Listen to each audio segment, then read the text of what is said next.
So now we're going to talk about the Intensivist MPages. You might be familiar with these if you've used the clinician workflow previously. This is probably the aspect of the critical care module that's most different to how we've used it previously, and hopefully the most useful as well. So the patient that was referred from ED has now appeared on our intensive care unit, and I've opened up the visit summary and I'm going to show you the basic aspects of how we do a clerking on intensive care according to the Intensivist MPages. You can continue to use it as you did before, but I would encourage you to use the Intensivist MPages if at all possible. I've got to this patient through the critical care work list, and now I've opened up the ICU admission MPage, which is through the Intensivist section of this menu on the left. So this is the ICU admission MPage. You can see all these components on the left, similar to the clinician workflow. These components are all removable, editable. You can change the order of them. If you click on the components in the top right here, you can remove any sections you don't think are useful. So I don't think that is particularly useful, or that. And I don't tend to do the implant history. So I'm going to now save that as it is. So when you start on the ICU admission MPage, I'm just going to go through them in the order that they're currently presented, but you can change this order yourself and it will save it to your username. The first thing that appears is a consultation form. This is the form that I've already completed when I reviewed the patient in ED, and it shows some basic information about who the accepting consultant is and what we're expecting to do in terms of organ support. The person who accepts the referral should fill this in. The presenting complaint should pull across from the ED admission, so there's a presenting complaint of shortness of breath, and if any vital signs have been taken, they will appear on here as well under vital signs. The history of the presenting complaint is also completed in ED, and we'll pull that information across from the ED admission.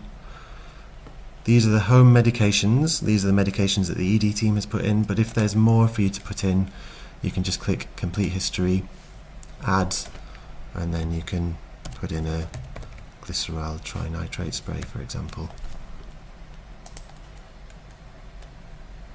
And that's all fairly quick. And that will only appear as complete once the pharmacist has gone through and endorsed all the medications and confirmed it with the GP. Then it's the document section, so this will bring through any documents, whether it's the ED note, clerking notes, any forms that have been completed will appear under the documents form. You can fill in your examination findings here, so wheezy, bronchial breathing, reduced air entry. And then you can prescribe your medications and medical devices. Now you can do this through requests and care plans like you did previously, or you can do it here and click there, and that will bring up the form as well. So I'm going to prescribe some propofol here.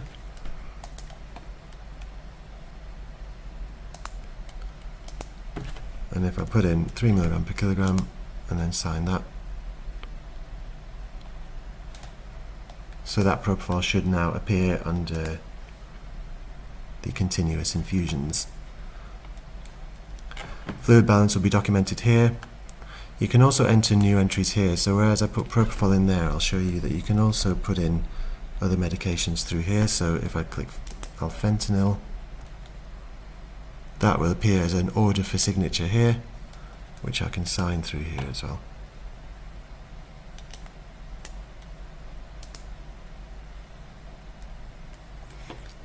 So you don't have to leave the MPage to prescribe a lot of the different medications that you do prescribe. You can also put in noradrenaline, and I'll put in a PPI as well.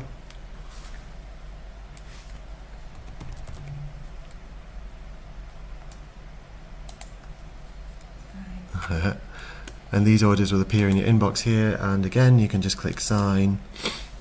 You can do a batch of things and sign them all off at the same time. So those will now appear under medications and medical devices, and you can input them through the new order entry there. Diagnostics will bring up any chest x-rays, CT scans, ECGs, etc. They all get pulled through here.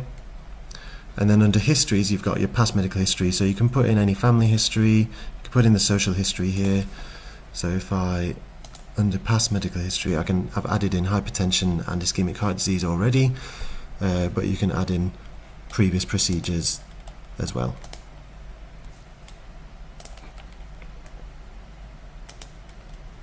These ICU forms you might not use yourself, but they're useful for some of the admin team and some of the nursing staff. Any pictures you take, or any pictures that are relevant to the, or any media that's relevant to the patient record, will appear in Media Gallery. So under problems and diagnoses, you've got your chronic problems there already, and you can just type in the search bar any issue that the patient's come in with, for example pneumonia, and you can click this visit, and that will add that to the list of problems and diagnoses. If the patient's got any allergies, you can add them here. Team clinical summary is quite a useful place just to put what you think overall.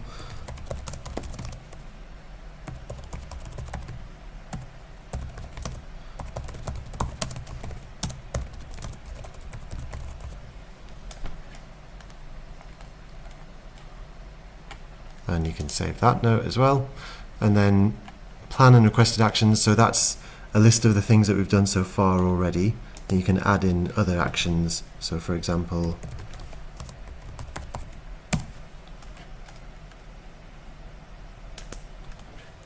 we'll add in that we're going to have a chat with the patient's family.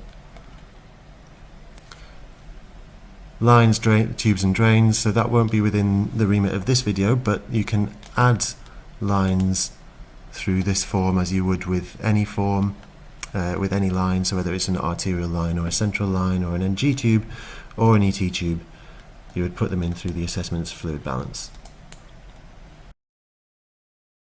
So this has opened up the lines, tubes and drains devices section, and as before you can simply right click here or double click here.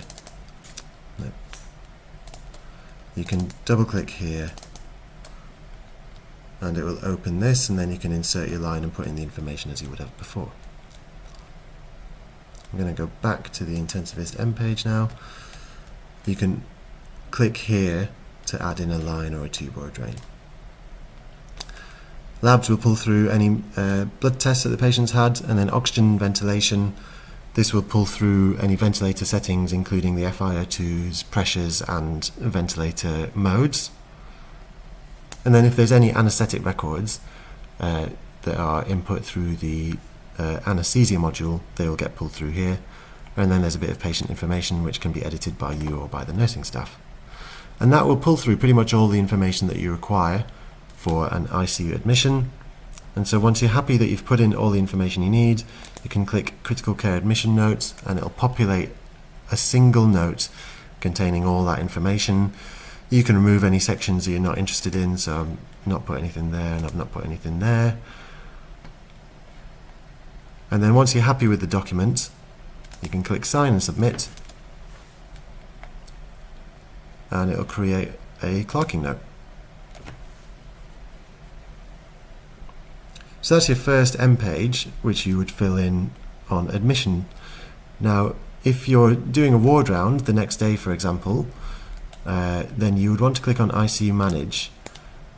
I had asked that this be changed to ICU Ward Round, but it hasn't been changed, so we'll have to just stick with ICU Manage.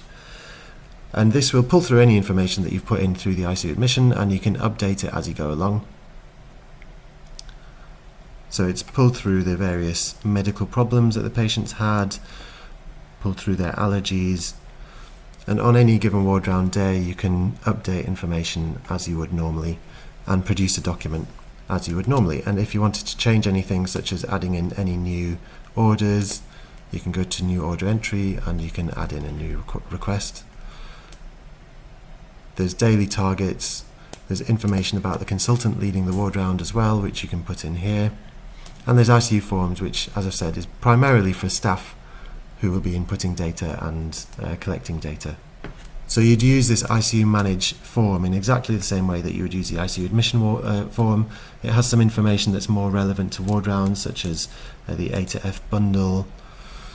And again, you can remove any information and any sections here that you're not particularly interested in through components. So the surface core details aren't particularly relevant, and you can reorder things as and how you wish. The ICU handover is primarily more for nursing staff.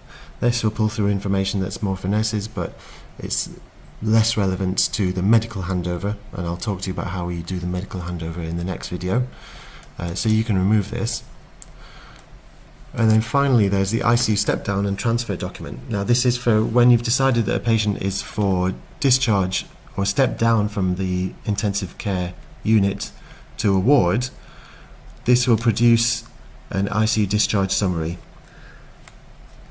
And so again, this will pull through most of the information from the other ICU MPages.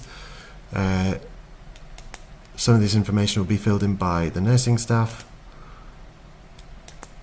It will pull through all these information such as history of presenter complaint and presenting complaint and the problems and diagnoses. We'll have a list of all the documentation, all the different histories, and then you can add in any information you want with regards to step down.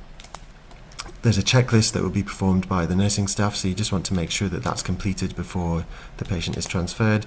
And there's a section for allied health professionals if there's any physio issues to hand over or occupational health issues to hand over, or speech and language therapy. One section that will be added to this is an ICNARC code, so that we can ensure that every patient has an ICNARC code added to their discharge summary, and that does need to be filled in so that the data clerks know what the diagnosis was for the patient. And again, once you've completed this step down note, you can just click step down note and it will populate a new document like this, which will act as the discharge summary and prevent you from having to write one out separately and add that to the notes, which we do currently. Once you're happy that this is complete, you can sign and submit, and it'll produce a step down note.